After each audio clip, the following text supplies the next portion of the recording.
이 사진을 디즈니 그림처럼 변환을 해줘라고 하면 챗GPT가 바꿔준 사진은 다음과 같습니다. 저는 실제로 회사 다니면서 괜찮은 퀄리티의 보고서를 챗GPT로만 쓰려면 어떻게 해야 되는지를 굉장히 많이 연구를 해봤는데 실무에 쓸만한 보고서가 나옵니다. 오늘 챗GPT 교육을 맡은 강사 조예림이고요. 어떤 분야가 AI에서 가장 핫한 것 같으신가요?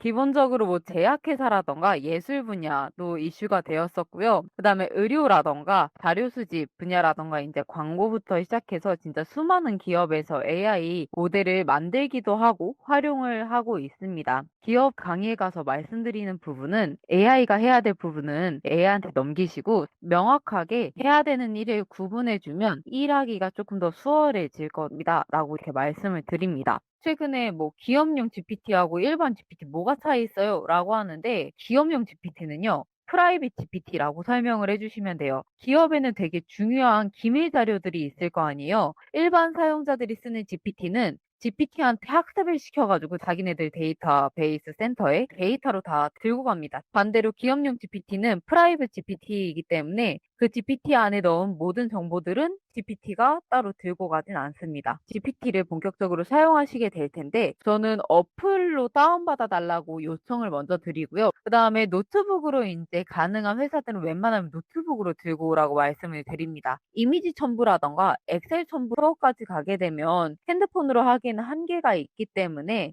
웬만하면 노트북을 더 추천드린다고 먼저 말씀을 드리고요. GPT 검색을 이 부분 들어가세요 라고 알려드립니다. 그 다음에 GPT 인터페이스는 새 채팅 시작하고 싶을 때는 새 채팅 눌러주시면 되고요. 질문하는 프롬프트 작성하는 곳은 가운데에 그다음에 이전 채팅들도 볼 수 있다라고 설명을 드립니다. 근데 로그인을 하지 않으시면 이전 채팅들은 볼 수가 없습니다. 라이브러리에서는 그동안 생성했던 이미지까지 다 확인이 가능하고요. 그리고 GPT를 이용하면서 이상한데? 라고 생각하시는 부분이 몇 가지 있으실 거예요. 제주도에서 가장 높은 곳이 어디죠? 한라산이잖아요. 근데 1번 보게 되면 성산일출봉이 제주도에서 가장 높은 곳이라고 나오는 거예요. 그래서 저는 절대 거짓말을 하지 말라고 이제 설정을 해놓거든요. 이런 식으로 아래의 규칙을 엄격하게 준수를 해달라고 설정을 해둡니다. 이 설정은 어디서 하냐? 이름 쓰여져 있는 부분을 클릭하게 되시면 챗GPT 맞춤 설정이 있을 겁니다. 여기를 클릭하셔서 들어가시면 GPT 맞춤 설정이 가능한데요. 원하시는 대로 챗GPT가 어떻게 불려드렸으면 좋겠는지 이쪽에다 작성을 해주시면 되고요. 어떤 일을 하고 계신가요에는 하고 있는 직업을 설정해 주시면 됩니다. 이게 어떤 일을 하고 있는지 설정하는 거에 따라서 답변이 약간씩 바뀌더라고요. 대표적으로 제가 뭐 디자이너라고 작성을 했을 때는 해당 이슈를 정리해줘라고 해도 최대한 디자인 관련된 이슈를 정리를 해주고요. 뉴스 관련해서도요. 네, 세 번째는 GPT가 어떤 특징을 지녔으면 하나요인데요. 저 같은 경우에는 앞서 보여드렸던 거짓말을 하지 말아주세요. 이런 내용을 써주기도 했고요. 뿐만 아니라 나는 반말하는 게 보기가 싫다. 라고 하시면 무조건 존대를 해달라라고 하는 어조를 설정을 해주셔도 되고요. 그 다음에 회사 특정 양식을 미리 설정을 해두셔도 괜찮습니다. 이런 식으로 GPT 맞춤 설정이 가능합니다. 제가 본격적으로 GPT 사용하기에 앞서서 꼭 말씀드리는 게 있어요. 한 번에 원하는 대답을 얻을 수가 없다라는 말을 꼭 드립니다. GPT 사용 방법은 너무 어렵게 생각하진 않으셔도 괜찮을 것 같고요. 제가 프롬프트를 입력해 주세요 라고 말씀을 드리는데 프롬프트라고 하는 거는 생성형 AI한테 어떤 행동을 하거나 정보를 제공하도록 요청하는 자연 텍스트예요. 쉽게 말해서 대화창에 입력하는 것 자체를 프롬프트라고 인지를 하고 계시면 될 것 같습니다. 이 프롬프트를 잘 작성하려면 5가지가 있으면 좋습니다. 첫 번째는 작업, 두 번째는 맥락, 세 번째는 페르소나, 네 번째는 예시, 마지막에 어조이고요. 예시를 한번 들어드릴게요. 작업이라고 하는 거는요. 나 지금 다이어트 할 건데 다이어트를 위해서 운동 루틴을 좀 추천해줘와 같이 챗GPT한테 시키는 무언가를 작업이라 보시면 됩니다. 맥락은요. 챗GPT한테 저의 상황을 설명을 해주시면 돼요. 나 다이어트를 할 건데 현재 운동할 수 있는 상황은 되지 않고 식단으로만 다이어트를 해야 될 것 같아. 근데 나는 아침은 원래 먹지 않고 거의 다 사 먹는 편이야. 15,000원 내에서 식단을 한번 구성해 줄래? 와 같은 저의 상황 설명을 해주는 게 맥락이라 보시면 되겠습니다. 페르소나는요, 맥락을 설정하기 앞서서 자아를 불어넣는다고 생각을 해주시면 돼요. 예를 들어서, 너는 이제부터 나의 전문 PT 헬스 트레이너야. 라고 페르소나를 설정해 주신다라고 보시면 되고요. 예시는 원하는 이미지가 있으시면 예시의 이미지를 넣어 주셔도 됩니다. 어조 같은 경우에는요, 보고서를 쓸 때 많이 사용을 하시거나, 이제 블로그 글 작성하실 때 많이 사용을 하시는데, 뭐 예를 들어서 해당 문구를 잡지 에디터가 말한 것처럼 바꿔주세요. 처럼 어조까지 설정이 가능합니다. 그렇기 때문에 정확한 문제를 정의하고 목적을 제시해 주시는 것이 가장 중요하고요. 날 모른다면 전문가처럼 질문하지 않아도 괜찮습니다. 차라리 모를수록 나 이거 모르는데 알려줘 혹은 분류해줘 라고 하는 게 더 디테일하고 세부적으로 차근차근 알려줍니다. 그래도 뭔가 어렵게 설명해 준다라고 한다면 저는 개인적으로 이 프롬프트를 굉장히 자주 쓰는데요. 초등학생한테 설명하는 것처럼 자세하게 설명해 줘라고 덧붙이면 진짜 자세하게 설명을 해주기 시작합니다. 그리고 가끔 가다가 쓸데없는 미사여구를 인식할 때가 있어요. 그럴 때는 구분자를 활용해서 질문과 답변을 명확하게 구분을 해주시면 조금 더 빨리 알아듣습니다. 그다음에 단계별로 지침을 제시하시는 게 좋고요. 그 단계별로 지침이 디테일하면 할수록 퀄리티가 높아질 수밖에 없습니다. 그다음에 가장 중요한 거는요.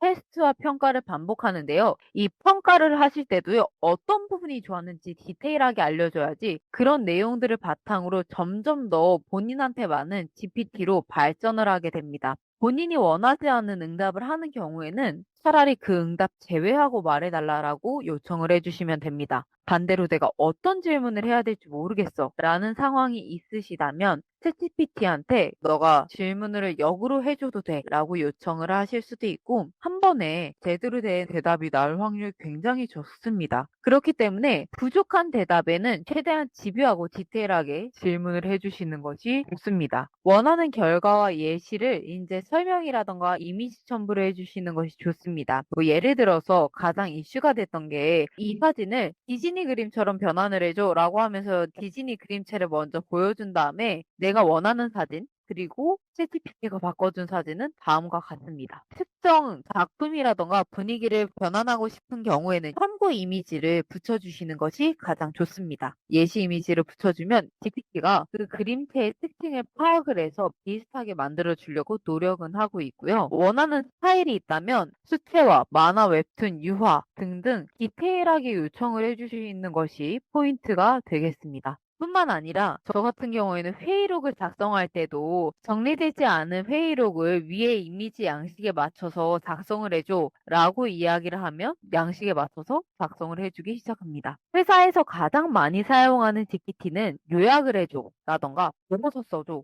아니면 문장을 멋지게 바꿔봐 라는 식의 GPT를 많이 사용하는데 단순히 요약해줘라고 사용하는 것보다는 300자 이내 회의록 내용을 핵심만 요약해줘. 대상은 마케팅 팀장이고 주제는 신제품 출시 일정 조율이야처럼 무엇을 누구에게 어떤 방식으로 라는 목적이 최대한 분명할수록 결과가 정확하게 나온다는 포인트를 잡아주시는 것이 좋고요. 두 번째, 보고서 써줘. 요거는 20대 여성을 타겟으로 한 카페 브랜드 마케팅 전략 보고서를 작성을 해야 되는데 형식은 개요, 시장 분석, 전략 제안, 결론 순서야 라고 디테일한 배경 정보라던가 형식 지시만 해줘도 실무에 쓸만한 보고서가 나옵니다. 그래서 완성된 보고서를 한글 파일이나 독스로 만들어서 다운을 받을 수가 있습니다. 그리고 조금 더 전문적인 걸 원하신다라고 하면 더 디테일한 보고서 작성 방법으로 넘어가는데요. 저는 실제로 회사 다니면서 괜찮은 퀄리티의 보고서를 챗GPT로만 쓰려면 어떻게 해야 되는지를 굉장히 많이 연구를 해봤는데 실제 보고서를 쓰는 것처럼 챗GPT한테 처음부터 끝까지 요구하면 괜찮은 퀄리티가 나옵니다. 어르신분들도 건강에 좋은 음식 알려줘 그런 부분에 관심이 많으시더라고요. 예를 들어서 기름진 음식을 많이 먹는 40대가 점심시간에 먹기 좋은 건강식을 추천해줘. 준비시간은 10분 이내였으면 좋겠어. 와 같이 상황을 구체화해 주시는 게 포인트입니다. 면접 준비를 도와줘. 보다는 너는 HR 전문가이고 마케팅 직무 면접을 앞둔 사람에게 예상 질문 5가지와 이제 답변 팁을 알려줘. 챗GPT한테 앞서 말했듯이 페르소나를 설정을 해주면 조금 더 전문적이고 신뢰도 높은 답변을 유도하실 수 있습니다. 그 다음에 마케팅 회사에서 자주 사용하는 상품 설명해줘인데요. 어떤 제품인지라던가 몇 글자 내 혹은 문장이나 강조 포인트만 작성을 해줘도 조금 더 실사용에 적합한 결과가 나옵니다. 분량, 말투, 강조할 키워드가 포인트가 되겠습니다. 그다음에 이거 굉장히 많이 사용하시는데 문장을 멋지게 바꿔봐. 세상에 멋진 문장이 얼마나 많겠어요. 그리고 챗GPT가 생각하는 멋진 문장과 사람이 생각을 하는 멋진 문장이 다를 수가 있습니다. 그렇기 때문에 정확한 톤과 스타일의 목적을 제시를 해주셔야 돼요. 예를 들어서 브랜드 광고 문구처럼 세련되게 작성을 해줘. 와 같이 구체적인 느낌이라던가 참고 예시를 제시를 해주시는 것이 좋습니다. 회사에서 많이 사용하는 GPT는 이외에도 함수를 물어본다던가 메일을 작성하실 때라던가 회의록을 정리하실 때 사용을 하기도 하는데요. 이메일을 작성하실 때는 중요한 점이 누구에게 어떤 내용의 이메일 톤을 써야 되는지가 굉장히 중요하잖아요. 그렇기 때문에 독자를 꼭 설정하라고 말씀을 드리고요. 아무래도 챗GPT가 외국 회사에서 만든 거다 보니까 현지 문화에 맞게 이메일을 바꿔줍니다. 그리고 기업에서는 이거 굉장히 궁금해 하시는데 사용하셔 보신 분들은 알겠지만 간혹 가다가 엑셀을 다운받았는데 요렇게 되었습니다 하는 상황은 보신 적이 있으실 거예요. 혹시 이런 경험 있지 않으신가요? 요렇게 한국어가 아닌 것이 중국어도 아닌 무언가가 나오는 것을 볼 수가 있습니다. 이럴 때는요, 엑셀 그냥 열어주시면 되고요. 엑셀에서 데이터에서 데이터 가져오기라고 하는 것을 클릭을 해주시면 됩니다. 그리고 가져오실 때 웬만하면 챗GPT가 엑셀 파일을 줄 때는 CSV 형식으로 주는 경우가 많습니다. CSV를 클릭을 하신 다음에 해당 파일을 들고 오시면 되고요. 여기서 설정을 해주시는 거를 유니코드 UTF-8로 설정을 해주시면 됩니다. 그래야지 한국어로 나오고요. 그 다음에 데이터 형태는 전체 데이터 세트를 기준으로 들고 오셔야 됩니다. 그러면 한글로 나온 것을 볼 수가 있으실 겁니다. 영어 회화를 좀 공부하고 싶다라고 하시면 실제로 비즈니스 영어라던가 실생활에서 뭐 사용할 수 있는 영어를 배울 수도 있고 혹시 어플로 쓰시는 분들은 알겠지만 채팅 말고도 대화로도 가능합니다. 그래서 영어 발음을 실제로 교정을 해주기도 하고요. 굉장히 고퀄리티의 영어 선생님을 만나보실 수가 있습니다. 네, 로고 만들기도 당연히 가능하고요. 광고 카피를 작성해야 된다라고 한다면 카피라이터 GPT 혹은